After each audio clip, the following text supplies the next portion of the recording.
नमस्कार बच्चों, करते हैं आज की कक्षा शुरू। तो आज हम आपकी गणित की जो 11वीं प्रश्नावली बच्चों समरूपता वाली, तो वो शुरू करने जा रहे हैं। तो समरूपता वाली प्रश्नावली शुरू करने से पहले कुछ थोड़ी बहुत जो महत्वपूर्ण चीज़ें हैं, और एक ये जो बहुत महत्वपूर्ण प्रमेय है आधारभूत आनुपातिकता प्रमेय, यानी जिसको थेल्स प्रमेय भी कहते हैं, और एक इसका विलोम है, तो वो भी बहुत अच्छे तरीके से जानना जरूरी है। तो हम इनको अच्छी तरह समझेंगे और आप भी जो है वो इसको अच्छी तरह सीखिए। इसको सिद्ध करना भी सीखना है और इसका अनुप्रयोग कैसे करना है ये बहुत महत्वपूर्ण है कि किन परिस्थितियों में जब आधारभूत आनुपातिकता प्रमेय लागू होती है और किन परिस्थितियों में ये इसका विलोम लागू होता है। तो ये जानना बहुत ज़रूरी है। तो हम देख रहे हैं कि हमें ये कहा है इसमें कि किसी त्रिभुज की एक भुजा के समांतर। तो जो आप जैसे ही आप किसी ऐसे प्रश्न को या प्रमेय को पढ़ें तो आप साथ में चित्र को देखा करें। तो ये हमारे पास एक त्रिभुज है कि किसी भी त्रिभुज में ये कह रहा है कि एक भुजा के समांतर, तो जो देखो ये बी सी जो इसके समांतर यहाँ पर एक रेखाखंड खींच दिया गया है, ये डी ई समांतर रेखाखंड खींच दिया जाए, तो आपको ये कह रहा है कि त्रिभुज की शेष दोनों भुजाओं को प्रच्छेद करे। यानी ये जो समांतर खींचा गया है बी सी के, ये डी और ई पर इन दोनों को प्रच्छेद कर रहा है। तो फिर ये कह रहा है कि यह इन दोनों भुजाओं को समान अनुपात में विभाजित करेगा। तो आप देख सकते हैं कि डी जो है वो ए बी पर स्थित है, जिसके दो खंड बन गए ए डी और बी डी, और यहाँ से बन गए ए ई और ई सी। तो ये कह रहा है कि ये इनका अनुपात समान होगा, यानी ए डी बटे डी बी बराबर किसके होगा, ए ई बटे ई सी। तो यहाँ पर हमने देख लिया कि आधारभूत आनुपातिकता प्रमेय जो है वो तब लागू होती है जब उसमें किसी भी त्रिभुज की भुजा के समांतर उसके अंदर कोई रेखाखंड या रेखा दे रखी हो जो उसकी भुजाओं को काटती हो।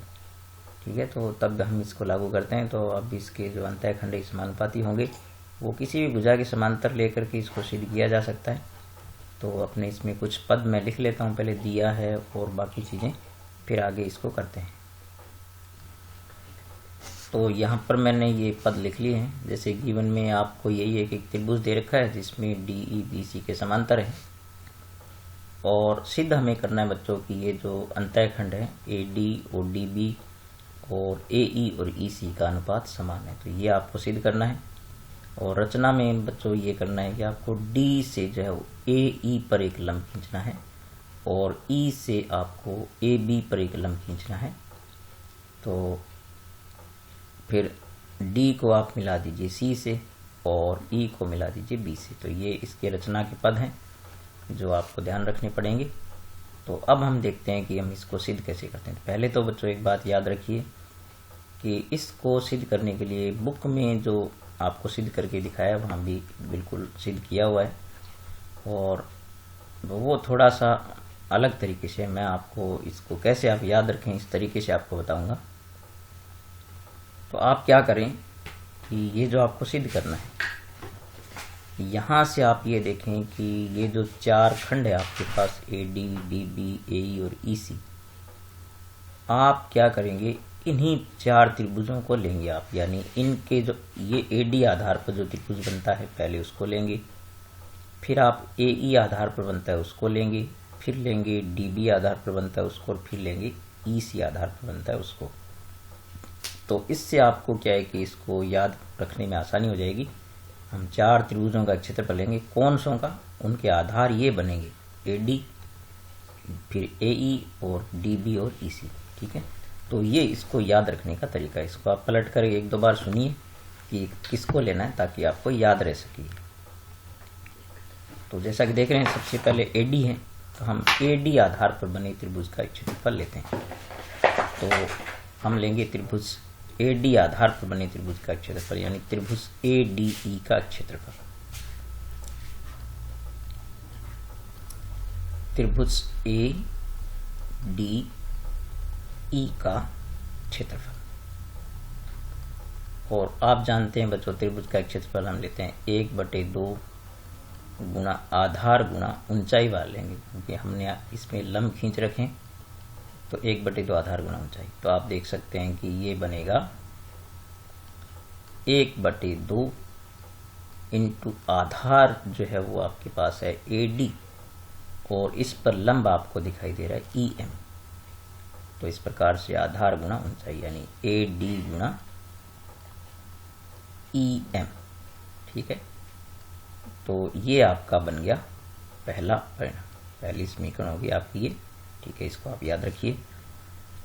और फिर हम लेते हैं त्रिभुज, आपको बताया था कि AE वाला, तो हम लेंगे त्रिभुज AED का क्षेत्रफल।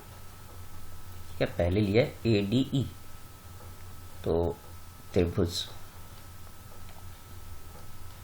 AED का क्षेत्रफल, तो वो भी उसी प्रकार से 1/2 आधार गुणा ऊंचाई दें। तो ये हो जाएगा बच्चों, इसका आधार आप देख रहे हैं कि इसका आधार है AE, तो 1/2 गुणा AE गुणा ऊंचाई इसकी, यानी इस पर लंब क्या हो गया DN, तो ये हो गया इंटू DN। तो ये आपकी बन गई दूसरी समीकरण। ठीक है, अब आप गौर से देखेंगे बच्चों, तो जो ADE त्रिभुज है वो त्रिभुज AED है, यानी दोनों त्रिभुज सेम है। तो हम ये कह सकते हैं कि त्रिभुज ADE का क्षेत्रफल, यानी तो चूंकि त्रिभुज ADE व त्रिभुज AED एक ही है। ठीक है, अपने नाम उनको गलत क्या विपरीत तरीके से लिख दिया है, तो एक ही, यानी दोनों सेम ही त्रिभुज है, इसलिए अपने ही कह सकते हैं कि त्रिभुज ADE का क्षेत्रफल, ADE का जो क्षेत्रफल है बच्चों, वो किसके बराबर होगा, त्रिभुज AED के क्षेत्रफल के बराबर होगा, क्योंकि जब दोनों सेम है तो उनके क्षेत्रफल भी बराबर होंगे। तो हम ADE का क्षेत्रफल ये रख देते हैं यहाँ पर, तो ये परिणाम आपके पास आ गया 1/2 गुणा AD गुणा EM। ठीक है, और फिर हम यहाँ पर ये रख देते हैं जो समीकरण 2 का मान है, तो यहाँ पर हम रख देते हैं 1/2 गुणा AE गुणा DN। तो यहाँ से आप देख सकते हैं कि 1/2 से 1/2 आपका जो कैंसिल हो जाएगा, यानी यहाँ से इसको आप क्या कर दो, कैंसिल कर दो, तो ये आपके पास बन गया AD गुणा EM, यानी AD गुणा EM बराबर आ गया AE गुणा DN। ठीक है, आप ये गौर से देख ले, तो ये परिणाम आपके पास आ गया, इसको आप नाम डाल दीजिए 3 समीकरण। ठीक है, तो ये एक परिणाम आपके पास आ गया। अब हम यहाँ नीचे वाले खंडों पर बने त्रिभुजों को लेंगे, तो अब हम लेते हैं त्रिभुज जो DB आधार पर बनता है, तो DB आधार पर जो त्रिभुज बनता है वो है DBE। ठीक है, तो बच्चों ये जो है वही एक अधिक कोण त्रिभुज है। तो आप देख सकते हैं कि जो अधिक कोण त्रिभुज होता है, ये से आप यहाँ पर देख सकते हैं कि ये अधिक कोण त्रिभुज है, और ये भी एक इस प्रकार से अधिक कोण त्रिभुज है। तो ये इसका जो लंब है बच्चों वो ये है, इसके आधार पर खींचा गया लंब EM है। तो त्रिभुज DBE का क्षेत्रफल, तो यहाँ हम लेते हैं त्रिभुज DBE का क्षेत्रफल। तो इसका क्षेत्रफल आप लेंगे तो 1/2, इसका आधार तो आपको DB लेना है, और ऊंचाई हो जाएगी बच्चों इस पर खींचा गया लंब, यानी EM होगा। ठीक है, तो इस प्रकार से ये आपकी जो समीकरण नंबर आप डाल दो इसको 4। ठीक है, और फिर हम लेते हैं त्रिभुज ये जो EC आधार वाला, ये जो EC आधार वाला ये त्रिभुज है बच्चों, त्रिभुज DCE जो है, तो ये इसका आधार है, तो ये भी अधिक कोण त्रिभुज है, तो इसके आधार पर खींचा गया लंब होगा वो होगा DN। ठीक है, तो यहाँ हम लेते हैं त्रिभुज ECD का क्षेत्रफल। ठीक है, ECD का क्षेत्रफल, तो पहले हमने लिया DBE, अब लेते हैं ECD, त्रिभुज ECD का क्षेत्रफल। तो ECD का क्षेत्रफल आप बिल्कुल आसानी से देख सकते हैं कि इसका आधार क्या है, EC है, और ऊंचाई इसकी बच्चों इस पर खींचा गया लंब हो गया DN। तो ये आपके पास आ गई समीकरण नंबर 5। ठीक है, अब इनके क्षेत्रफल क्यों समान है? तो हमने 9th क्लास में एक प्रमेय पढ़ी थी बच्चों कि एक ही आधार और समांतर रेखाओं के बीच बने त्रिभुजों का क्षेत्रफल समान होता है। तो आप देख सकते हैं कि वैसे ये जो त्रिभुज है दोनों हम इसको DE आधार पर ले सकते हैं, ये दोनों इसी आधार पर बनते हैं और इन समांतर रेखाओं के बीच में स्थित है। तो अपने कह सकते हैं कि त्रिभुज DBE का क्षेत्रफल जो है इसके समान क्यों है? तो अपने लिखेंगे चूंकि त्रिभुज DBE व त्रिभुज ECD एक ही आधार, तो इसका आधार हम ले सकते हैं जब आधार DE लेते हैं। ठीक है, DE लेते हैं तो एक ही आधार बनता है इनका, एक ही आधार व समांतर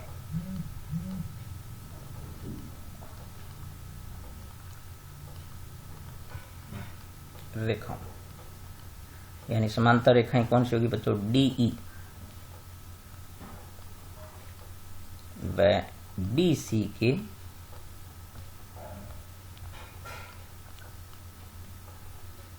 मध्य स्थित है। ठीक है, मध्य स्थित है। तो जब एक ही आधार और समांतर रेखाओं के बीच स्थित है तो इनका क्षेत्रफल क्या होगा? इसलिए अपने लिख सकते हैं कि त्रिभुज, इसलिए त्रिभुज DBE का क्षेत्रफल किसके समान हो गया बच्चों? त्रिभुज ECD के क्षेत्रफल के क्या हो गया? बराबर हो गया। ठीक है, तो ये इस प्रकार से आप रख दो इसको समीकरण नंबर 6। अब आप क्या करो, इसके अंदर जो है वो DBE का क्षेत्रफल हमने कितना बनाया बच्चों? 1/2 गुना ये आधार गुना चाहिए वाला, तो ये मान इसमें हम यहाँ रख देते हैं। तो मैं इसको नेक्स्ट पेज पर लेके चलता हूँ। तो इस प्रकार से ये दोनों बराबर आ गए, हमने मान रख दिए। तो यहाँ 1/2 को बच्चों अपने कैंसिल कर सकते हैं। तो इस प्रकार से आपके पास क्या आ जाएगा? DB इंटू EM बच्चों किसके बराबर आ गया? वो आ गया EC गुना DN के बराबर आ गया। ठीक है, ये परिणाम रख देते हैं हम 7। ठीक है, तो ये परिणाम अब 7 हो गया। अब आप देखो बच्चों, जो परिणाम 3 था उसमें आप 7 का भाग लगा दें। ठीक है, यानी परिणाम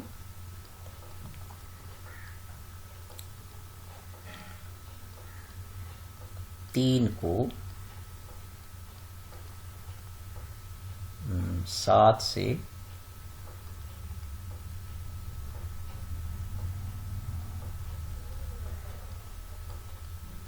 भाग देने पर, ठीक है, भाग देने पर, तो भाग देंगे बच्चों। 3 परिणाम जो था आपके पास वो था AD गुणा EM। ठीक है, और हमारे पास ये जो था वो था AE गुणा DN, AE गुणा DN था। ठीक है, अब इसमें भाग लगा देते हैं किसका? इसका, यानी DB गुणा EM और EC गुणा DN, EC गुणा DN का भाग लगा देते हैं। तो इस प्रकार से ये, तो अब देखो यहाँ से EM जो है वो EN के क्या हो जाएगा? तो यहाँ से आप देख सकते हैं कि EN जो है वो EM से कट जाएगा और DN किससे कट जाएगा? DN से कट जाएगा। तो इस प्रकार से AD बटे क्या आ गया बच्चों? देखो इस प्रकार से AD बटे DB किसके बराबर आ गया? AE बटे EC के बराबर आ गया। ठीक है, और यही हमें जो है वो सिद्ध करना था। तो इस प्रकार से यानी त्रिभुज के जो खंड है वो समानुपाती हो गए। तो यहाँ आप देख सकते हैं कि ये जो खंड होंगे ये इस प्रकार से समानुपाती हो जाएंगे। तो इसके बाद आप लिख दें हेंस प्रूव्ड, यानी इति सिद्धम, तो इस प्रकार से आप इसको सिद्ध कर सकते हैं। तो आप जो है इसको 2-3 बार देखिए और बस याद रखिए कि किस प्रकार से जो है वो इन 4 त्रिभुजों को लेकर के समीकरण बनानी है, उसमें भाग देना है। तो ये प्रमेय आप आसानी से सीख सकते हैं। ठीक है बच्चों, इसके अनुप्रयोग और इसकी जो विलोम प्रमेय हम नेक्स्ट वीडियो में करेंगे। तो आप इस वीडियो को 2-3 बार देखिए और इसको पहले अपने कॉपी पर नोट कीजिए और फिर इसको दोबारा देखिए और वीडियो को बार बार आप सुनेंगे तो आपको ये समझ में आएगा। और ये प्रमेय अगर आप ध्यान से करेंगे तो ये प्रश्नावली करने में आपको बहुत आसानी रहेगी। और क्योंकि इसमें से बड़ा प्रश्न पूछा जाता है तो आप इसको बहुत गौर से करें। ठीक है, मैं नेक्स्ट वीडियो में आपको इसका विलोम प्रमेय सिद्ध करना सिखाऊंगा। ठीक है बच्चों, मिलेंगे अगले वीडियो में, तब तक नमस्कार।